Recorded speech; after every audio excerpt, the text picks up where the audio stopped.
এই বৃদ্ধ মহিলাটা জুয়া খেলার জন্য তার সোনার দাঁতটাকে বিক্রি করে দেয়, যাতে করে সে জুয়া খেলে অনেকগুলো সোনা জিতে কোটিপতি হতে পারে। কিন্তু সে যখন জুয়া খেলতে শুরু করে তখন সে চালাকি করে জেতার জন্য আসল গুটিটাকে সরিয়ে সেখানে একটা নকল গুটি পাল্টে দেয়। এরপর সে সুইচ অন করে তার নকল গুটিটাকে মেরে দেয়, কিন্তু সে তবুও হেরে যায়। কিন্তু ক্যাসিনোর লোকেরা যখন তার গুটিটাকে নিয়ে যাচ্ছিল তখন এই বৃদ্ধ মহিলাটা চালাকি করে তার কানের ডিভাইসটাকে অন করে দেয়, যার কারণে তার গুটিটা একটা রোবটে পরিণত হয়ে যায়। এরপর সে ট্রে থেকে নেমে ম্যানেজারের কি কার্ড চুরি করে ডাস্টবিনে ফেলে দেয়। কিন্তু তখনই সেই বৃদ্ধ মহিলাটা ডাস্টবিনের মধ্যে লুকিয়ে সেই কি কার্ডের মাধ্যমে লিফটের মধ্যে ঢুকে যায়। কিন্তু যখন এই বৃদ্ধ মহিলাটা তার প্ল্যানটাকে শুরু করে তখন ম্যানেজার জানতে পারে তার কি কার্ড চুরি হয়ে গেছে। এই জন্য সে জলদি করে চোরকে ধরার জন্য অ্যালার্ম বাজিয়ে দেয়। কিন্তু বৃদ্ধ মহিলাটা কোনো ভয় না পেয়ে তার পকেট থেকে লেজার পয়েন্টার বের করে লিফটের ছাদটাকে কেটে ফেলে। এরপর সে সেখান দিয়ে লুকিয়ে লুকিয়ে সোনা চুরি করার জন্য সোনার সিন্ধুকের কাছে পৌঁছে যায়। কিন্তু সে প্রথমে তার রোবটটাকে সিন্ধুক খোলার জন্য লেজারের ভিতর দিয়ে পাঠিয়ে দেয়। তখন তার রোবট সব লেজারগুলোকে অতিক্রম করে সিন্ধুকটাকে খুলে ফেলে। এরপর বৃদ্ধ মহিলাটাও তার গ্লাভস ধরে লেজার ট্র্যাপের মধ্যে লাফ মেরে দেয়। তার গ্লাভসটা এতটাই মজবুত ছিল যে সেই স্পাইডারম্যানের মতো দেয়ালের উপর দিয়ে হাঁটতে পারত।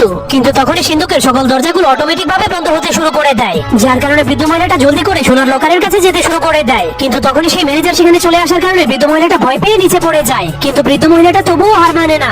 সে তার হাঁটুর উপরে ব্যথার মলম লাগিয়ে স্লিপ কেটে কেটে শেষ পর্যায়ে সিন্ধুকের মধ্যে ঢুকে যায়। কিন্তু তখনই সেই ম্যানেজার স্লিপ কেটে নিচে পড়ে যায়। কিন্তু সে তার ফিঙ্গারপ্রিন্টের মাধ্যমে সিন্ধুক খোলার পর দেখতে পায় সেখান থেকে কোনো সোনাই চুরি হয়নি, কিন্তু শুধুমাত্র সেই বৃদ্ধ মহিলার সোনার দাঁতটাই চুরি হয়ে গিয়েছিল। কারণ বৃদ্ধ মহিলাটা শুধুমাত্র তার সোনার দাঁতটাকে চুরি করার জন্য এত পরিশ্রম করেছিল।